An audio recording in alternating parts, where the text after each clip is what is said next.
Imagine facing life in prison, or even the death penalty, for a behavior that today is, well, completely legal and widely accepted. Right. It's a jarring thought. It really is. And when you realize how drastically those boundaries have shifted, you start to see that society is literally making up the rules as we go. So welcome to our deep dive into the sociology of sexual deviance. Glad to be here for this one. For you, the listener, we are setting aside all moral judgments and sensationalism today. Yeah. We are absolutely not here to debate what is right or wrong. Exactly. Our mission is to analyze how those societal boundaries are actually drawn and, why they move. Who decides what counts as deviant sexual behavior, and why does that definition change? That's our guiding question today. Okay, let's unpack this using an incredibly powerful concept called sexual scripts. Ah, yes. The script analogy. Yeah, it's a brilliant way to understand human behavior. Think of human sexuality like a massive theatrical play. Society writes the lines, hands us the script, and teaches us exactly how to perform our specific roles from the moment we are born. But the catch is that the directors of this play, the institutions in power, they keep rewriting the script depending on the era. Right. Our goal here is to maintain a structured, objective dialogue. We want to thoroughly explore the social construction of these behaviors, the institutional power that enforces them, and the constantly shifting nature of these boundaries. It really is constantly shifting. It is. When we approach this academically, we see that sexual behavior is governed by norms that dictate socially acceptable practices. Therefore, sexual deviance is not an inherent evil or a biological malfunction. No. It is simply an act that runs contrary to the specific sexual norms of the group in which it occurs. By viewing it through this analytical lens, we can begin to dissect the mechanisms of social control, the severe impact of structural inequality, and how human agency operates within these highly regulated structures. So let's look at how that script actually changes, because the historical variations are, honestly, staggering. They really are. If you look at ancient Greek and Roman societies, certain homosexual behaviors were not just accepted. They were integrated into the social and military fabric of the culture. Completely embedded in everyday life. Yeah. But fast forward to the mid-20th century in the United States, and the script is completely rewritten to criminalize those exact same behaviors. And then you have the massive impact of the sexual revolution. Right. Practically overnight, societal permissiveness regarding acts like premarital intercourse, open marriages, and spouse swapping drastically increased. What was strictly taboo suddenly became part of a mainstream cultural conversation. It was a massive paradigm shift. Now, I know there are biological perspectives that look at physical brain anatomy or DNA to try and explain sexual orientation, but the findings there are historically preliminary and very limited. Yes, the sociological perspective argues that sexuality is entirely learned through social interactions. But I have a specific pushback question about that. Go for it. If human sexuality is just a socially constructed script that we learn, why do people feel such rigid emotional attachments to these norms? Why do people feel deep down in their bones that something like premarital sex is inherently wrong in one era, but consider it completely normal a few decades later? If we connect this to the bigger picture, the answer lies in the profound, almost invisible power of the socialization process. Socialization does not just, hand us a list of rules to memorize. Right, it's deeper than that. Exactly. It embeds those rules into our fundamental understanding of reality. We learn these scripts primarily within the context of gender roles, which are collections of norms defining socially accepted male and female behavior. And we get that from everywhere, right? Everywhere. These expectations are reinforced constantly by our families, our peers, and our media from infancy. Because our sexual behavior is always embedded in this dense web of normative constraints, deviating from those constraints feels deeply unnatural and often threatening to the individuals within that society. So it feels biological, even when it isn't. Precisely. The emotional attachment you are describing is the psychological result of that social conditioning.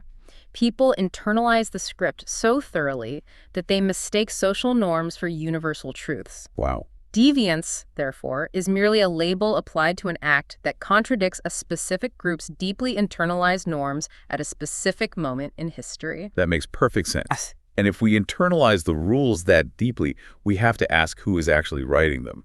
We need to look at the institutions doing the enforcing. The institutions hold the pen. Yeah, and the historical severity of this institutional control is genuinely shocking. Laws forbidding homosexual behavior didn't just appear out of nowhere.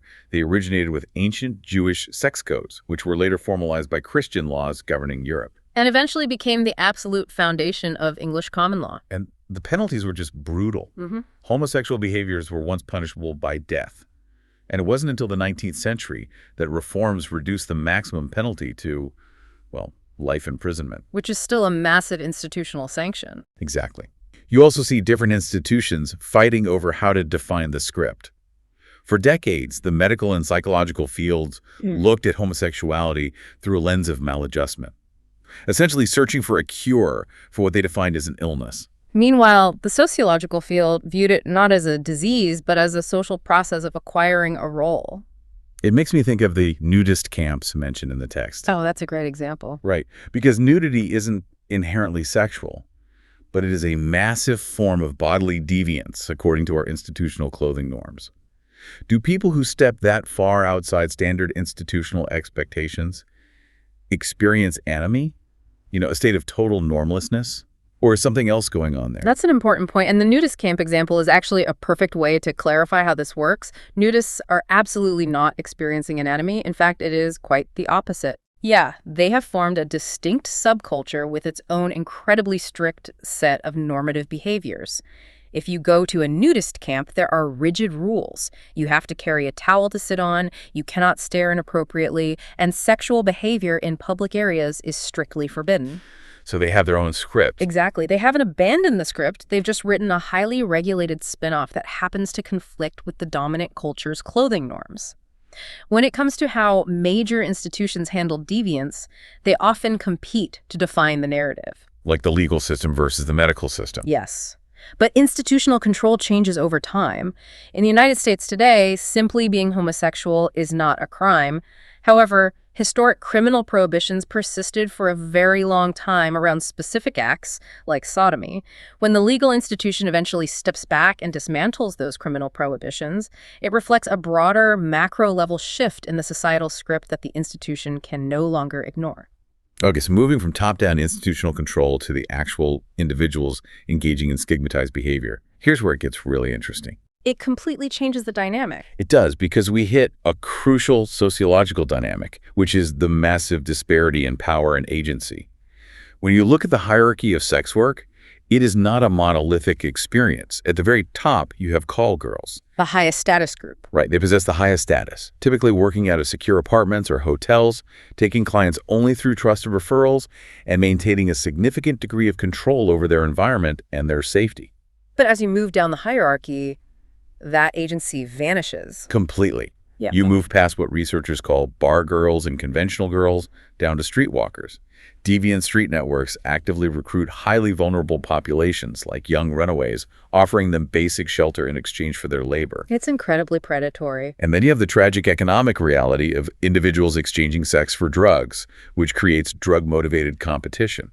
They are forced to undercut the prices of other sex workers just to survive their addiction. The text also highlights the typologies of office prostitution from researchers Forsyth and Fournette. Yes, they identified party girls who trade sex for money, mistresses seeking job security, and career climbers using relationships for upward mobility. The difference in agency between a high-end call girl managing her own referrals and a runaway trapped in a street network is staggering. It is a staggering difference, and sociologically, we must maintain a victim-centered lens when analyzing it. We have to clearly distinguish between behaviors that involve a degree of agency and those driven entirely by systemic exploitation. So how do we separate those sociologically? Well, the call girl operating independently exhibits voluntary participation within a commercialized, albeit stigmatized, sexual economy. She's navigating a market. However, the runaway recruited into a street network, or the individual undercutting prices to survive a chemical dependency, is operating under extreme duress. Because their choices are limited. Exactly. Their choices are severely constrained by poverty, a lack of social support, and structural vulnerability. The problem is that the social construction of deviance often lumps all of these individuals into a single, flattened category of prostitute. Which stigmatizes all of them equally. Yes, legally and socially. But a rigorous sociological analysis reveals that the underlying mechanisms of their lives are entirely different.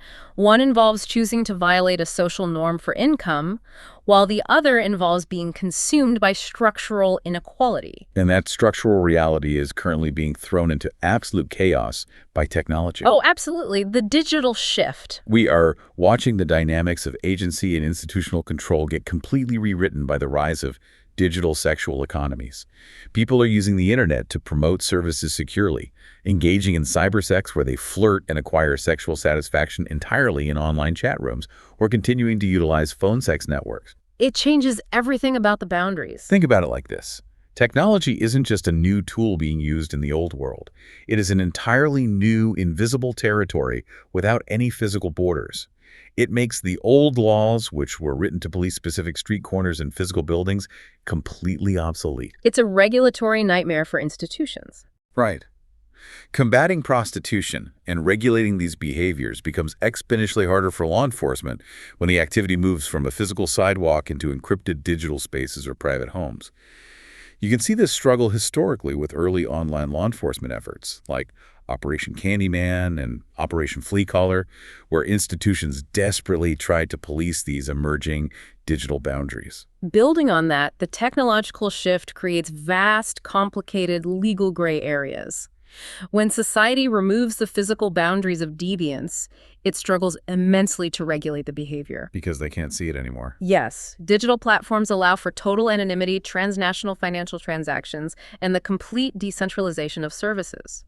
This means the traditional institutional methods of social control, such as local vice squads patrolling known geographic areas, are no longer effective. It's happening everywhere and nowhere at once. Furthermore, technology fundamentally blurs the line between public and private deviance.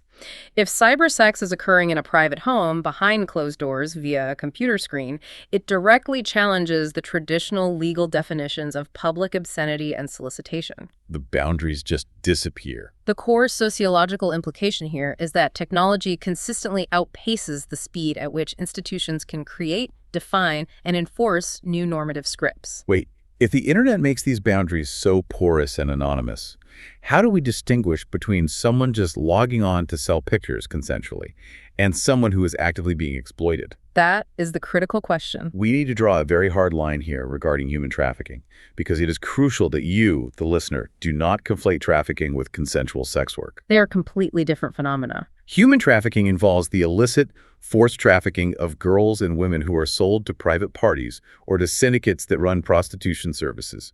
The scale of this exploitation is horrifying. The statistics from the sources are grim. Estimates suggest there are 800,000 child prostitutes in Thailand, 400,000 in India, and 90,000 in the United States. Trafficking is a violent, coercive crime. Consensual sex work, on the other hand, is a violation of a social norm. Can you explain exactly why conflating these two things is so dangerous to our understanding of social structures? I can absolutely clarify that, because conflating the two destroys our ability to analyze or solve either issue. Trafficking is fundamentally rooted in force, fraud, or coercion. It is the literal commodification of human beings against their will. It's about a lack of agency. Yes. The structural conditions that enable human trafficking are extreme poverty, a total lack of human rights protections, and organized criminal syndicates exploiting the most vulnerable populations on Earth. It is not an issue of social deviance, it is a profound human rights violation and a severe criminal enterprise. Whereas consensual sex work is different. Consensual sex work, conversely, involves adults engaging in a transaction where they possess a degree of agency. The sex worker is simply violating a societal norm regarding the commercialization of intimacy. So what happens when we mix them up? When society, the media, or law enforcement conflates the two, it results in disastrous policies. It often leads to laws that criminalize and further endanger the actual victims of trafficking, while simultaneously denying agency to consensual sex workers.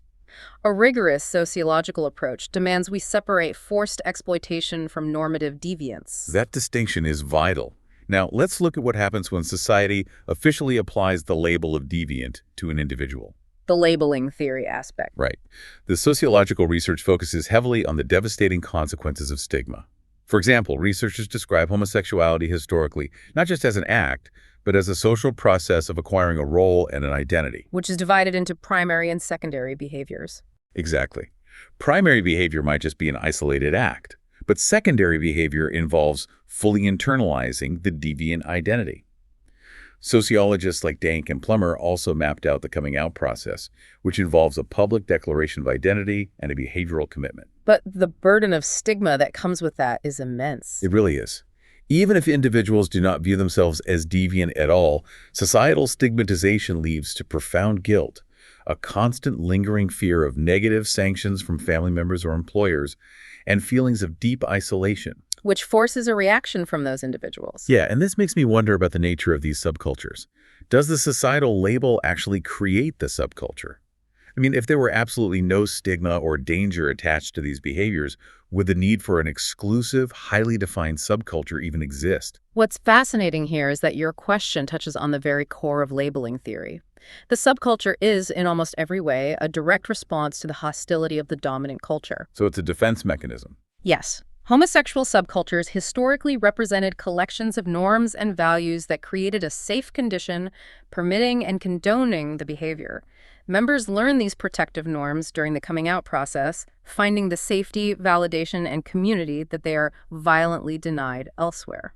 So without the hostility, the group dynamics change. If the stigma, the homophobia, and the legal threats were completely removed from society, the rigid boundaries of that subculture would undoubtedly become far more porous.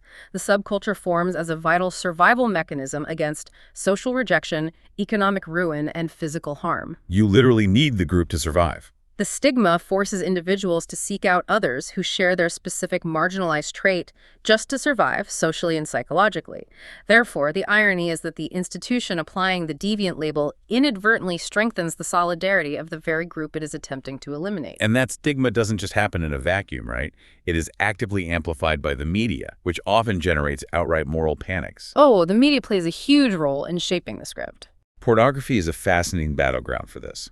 It is widely available in everyday life through films, novels, and television, but the political narratives surrounding it give you absolute whiplash. The government commissions are a perfect example of that. Right.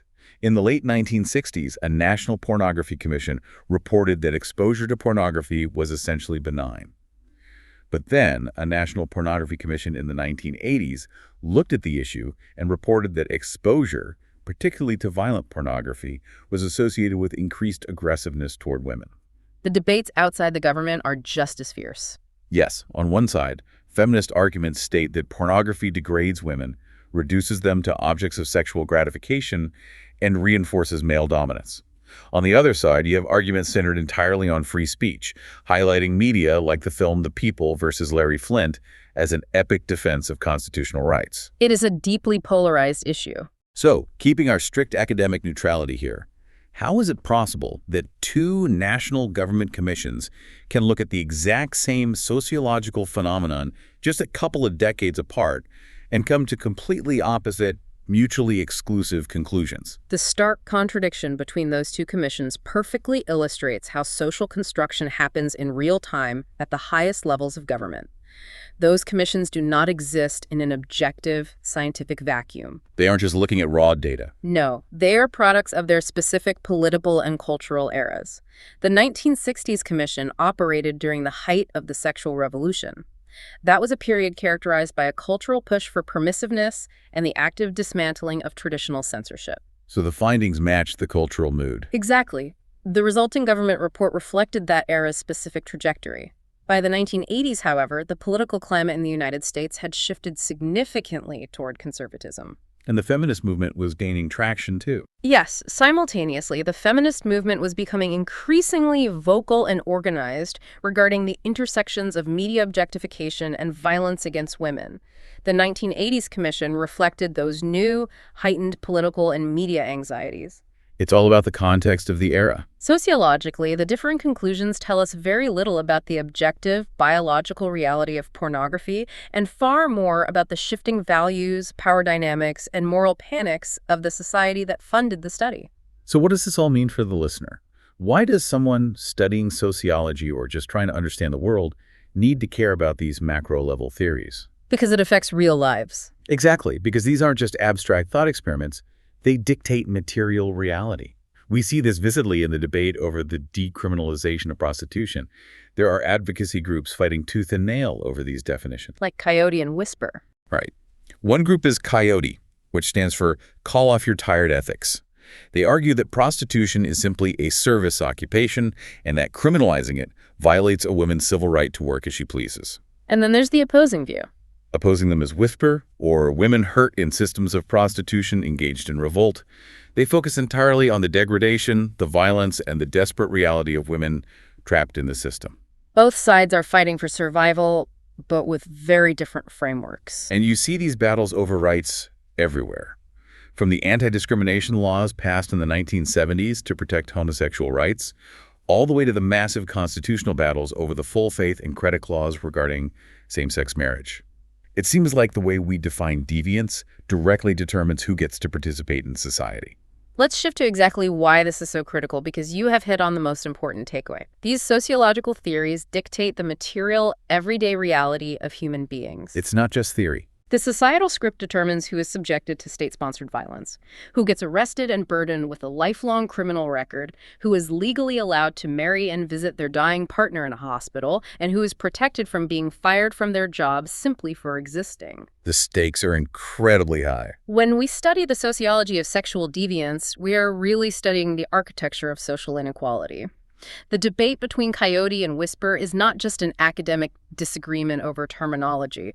It is a high-stakes battle over whether the state should offer labor protections to sex workers or treat them as criminals. It's about basic protections. Understanding that these boundaries are socially constructed empowers you to question unjust laws and advocate for policies based on human rights, consent, and bodily autonomy, rather than outdated moral panics or inherited prejudices. That is incredibly powerful.